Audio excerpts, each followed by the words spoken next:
ఎన్నికల్లో ఓడిపోయిన వాళ్లకు ఇష్టమున్నా లేకున్నా 5 ఏళ్లు ప్రతిపక్షంలో కూర్చోవాల్సిందేనని మాజీ ఉప రాష్ట్రపతి వెంకయ్యనాయుడు అన్నారు. అధికారం పోయాక రాజకీయ పార్టీలో ఓపిక తగ్గిపోతోందని విమర్శించారు. ప్రజా తీర్పును అందరూ గౌరవించాలని సూచించారు. ఓడిపోయిన వాళ్లు ప్రజల్లోకి వెళ్లి తిరిగి ఆదరణ పొందాలని సూచించారు. కానీ రాజకీయ పార్టీ క్రమేపీ కొంత అధికారం పోతే ఓపిక తగ్గుతూ ఉంది.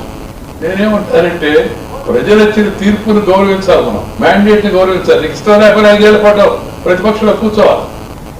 ప్రతిపక్షంలో కూర్చోవాలని మనం నేను చెప్పను. బయటకు వెళ్ళొచ్చు, ప్రదర్శన చేయవచ్చు, హింస జరగకుండా ఇన్ని ప్రదర్శనలు చేయవచ్చు, లక్షల మందిని సమీకరించవచ్చు. మేము కావాల్సిన కోరికల కోసం ఎన్నోసార్లు ప్రదర్శన చేసే సందర్భాలు ఉన్నాయి. నేను కూడా రాజకీయ పార్టీలో ఉండగా ఇక్కడ తిరుపతి కోనేటి కట్ట దగ్గరికి వచ్చి ఆ రోజుల్లో తిరుపతి కోనేటి కట్ట పెద్ద ప్రదేశం మీటింగ్లు పెట్టుకోవడానికి మీటింగ్లు పెట్టిన సందర్భాలు ఉన్నాయి. ప్రభుత్వం నిర్ణయాలకు వ్యతిరేకంగా ప్రదర్శన చేసిన సందర్భాలు ఉన్నాయి.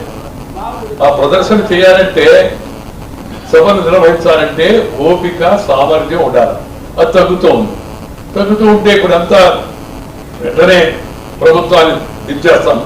దించండి, చేతిలో పైన ఉండేవాడిని కుర్చీలోని దించలే కదా దాగి. దానికి శక్తివంతమైన ఆయుధం ఉంటుంది, చాలా శక్తివంతమైన ఆయుధం. దానికి కర్ర పడలే, కత్తి పడలే, లేకపోతే ఇంకేం పడలేదు, శారీరక బలం పడలే. దానికి కాస్త ప్రజలను ఆలోచింపజేస్తే వాళ్ళు పైన ఉండేవాళ్ళు దించేస్తారు. మహామహులను ఓడించారు.